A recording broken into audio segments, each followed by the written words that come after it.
I think the biggest takeaway for me has been that, as I was saying before, everyone is kind of dealing and grappling with similar issues. And ultimately, all the people who are in this conference are really committed to doubling down on the issues that they're focusing on.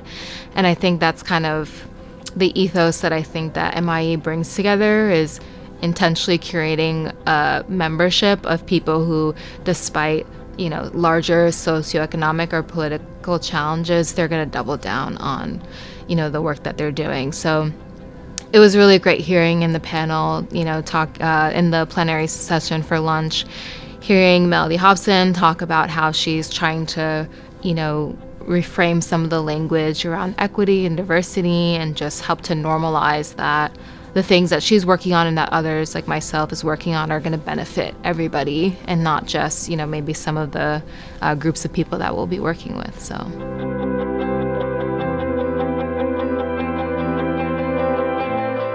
So we're still a very new organization. We started in 2020, but so far we've been able to deploy about $3 million in 12 businesses.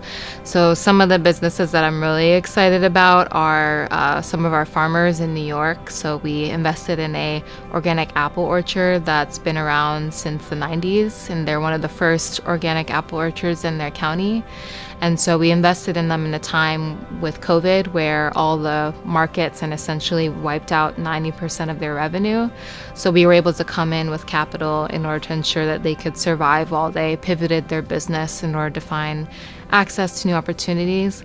And then also, another business that we've invested in is a halal meat farm and a West African vegetable business. And halal meat is really hard to access even in major metropolitan cities.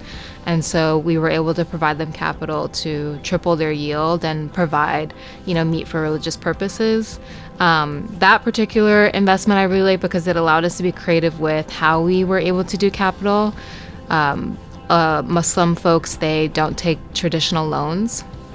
And so we were able to work with lawyers to arrange a loan that was Sharia compliant and religiously appropriate to the Muslim community. So it's been really cool being able to have the opportunity to be creative, not only with the way that we're structuring the capital, but also the types of businesses. The need for different types of agricultural businesses across the food system is really vast.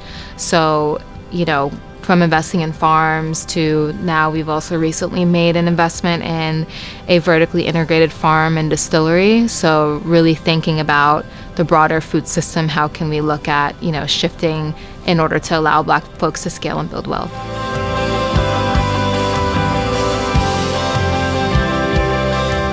Impact investing has a really important role. I think private dollars have a really important role.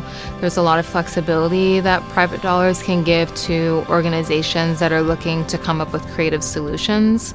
And so the beauty of impact investing is that there are other priorities that investors are looking at outside of just the bottom line, which is in complete alignment with community investment funds like ourselves. When we look at the investments that we're looking at, we're looking at ecological impact, we're looking at economic well-being and community wealth building. And so we want to have investors that are also interested in those things and being able to, distribute capital to organizations like myself who are going to carry on that mission.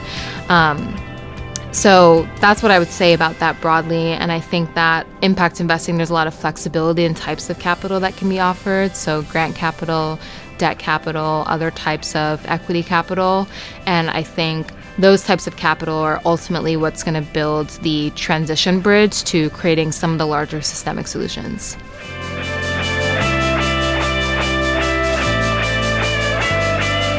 We're really interested in continuing to find ways to scale and build wealth for Black agricultural communities. And so right now that looks like making direct investments, but we also really want to build networks and communities around the farmers, and that takes a lot of time. So we're really looking forward to being able to bring in technical assistance, networking opportunities for these businesses to grow once they do get capital.